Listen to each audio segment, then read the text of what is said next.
Okay, underway now, the third round of D grade. Jane Burgess in the blue and yellow, Sally in the black on the green bike. Sally won her previous round, Jane went down to Meg. Sally beat Jennifer Campbell. Jane qualified with 16.4 and Sally was 16.5, so only a tenth of a second between them in qualifying.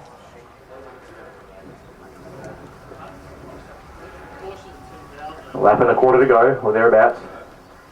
They come around the bend. Sally keeping Jane high up on the fence and she starts to pick up the pace. Sally wants it long. And she takes off coming out of turn 4. Can Jane get the draft? She's working hard to get on top of the gear. It's going to be a big chase if she can manage to do it. Sally working hard to try and stay away. They come down now with 200 metres to go as Sally crosses the line. Can Jane run her down? That's the question. Sally kicks again. Jane's come up onto a hip round the bend. She might have come up a little bit early. We'll see if she can make it round the bend and come past her down the finishing straight. It's on now. Sally just holding her off at the moment by the looks of it. And Sally's going to take a bye-bye thing. Jane puts her hand up. She's having a very successful first day out. No, bugger is going over that house. That got to be hard to go. Sally leading her out. Meg second wheel on the red Hilbrig.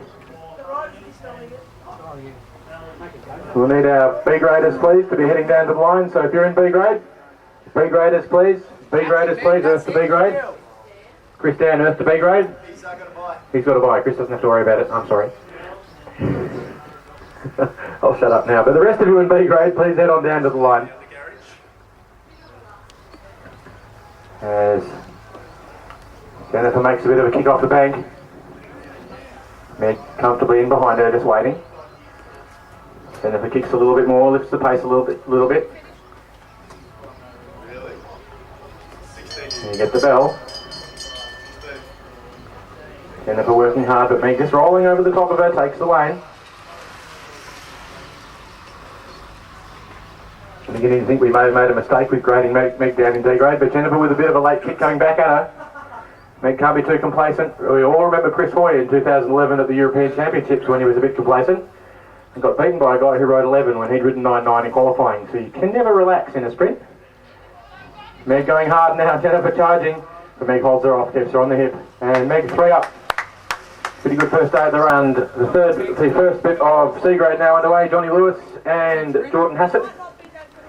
John rode 14.8, Jordan 14.2, so Jordan 7 tenths quicker than John in qualifying, but as we saw in round 1, that doesn't matter to John, and he knows it doesn't matter. Jordan's hopefully learned a little bit from her second round.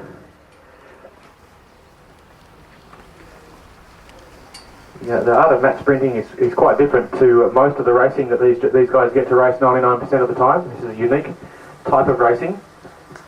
You've really got to know your opponent's strengths and weaknesses to have a chance against them. If you're within a fraction of a second or so, obviously if there's a big gap, it doesn't matter how good you are or how smart you are if you're just not fast enough. But George makes a move around the outside of John. She's rolled the dice and she's opened up a gap. John's got a lot of chasing to do, but Jordan's taking the bull by the horns and she's bolted. And Johnny Lewis is scratching in the dust, but he's not going to pull that back. And Jordan caught the old master well and truly by surprise, and she has kicked a mile clear. And so Jordan Hassett will take that one out. Very comfortable margin indeed. When you roll the dice, which is the grey with the white top, Jacob in the pink, white and blue of Quick Cycle. Jacob rode a very interesting race, the previous one against Jordan, where he swerved around all over the place and kept her guessing and eventually out-jumped her. And Jordan learned a lot from that experience. First time anyone's ever done it to her. And a good education she received from that particular race. Jacob doing similar things this time to Merv. And Merv just kind of rolling around on a blue line in a bit of no man's land. Not getting involved in any of it, but at the same time not defending it. And Jacob, by moving around like that, sometimes gives himself a chance to surprise you and get underneath you when you're not paying attention. And that's what he tries to do, and this time he does. He ducks down underneath Merv, takes the lane. Merv with a lot of work to do to catch him. And Jacob's bolted. At this point, with about 20 metres lead coming over the 200 metre line and extending his lead, Jacob can sit up And just ease off the gas a bit. Merv won't give up chasing him, but he's not going to pull that back.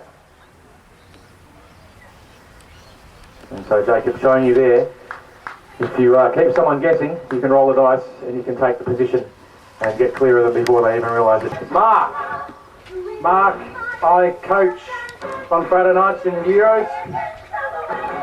But Mark, his son Jared, is a sprinter, so Mark likes to come along and mix it up too. Dave's getting him acquainted with his elbow. It's good to see. Don't mind a little bit of contact, so long as it's not full on. A little bit of touchy-feely. Mark's smiling, scratching his backside.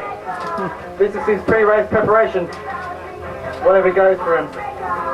Let's see how he goes. Dave holding him off on the fence very nicely. Still going fairly cruisy at the start, which is what most sprinters like to do, as they like to leave the really fast stuff towards the end of the race. This is where sledging happens. This is where poking the eye happens. No, not really. And I've just knocked over Carl.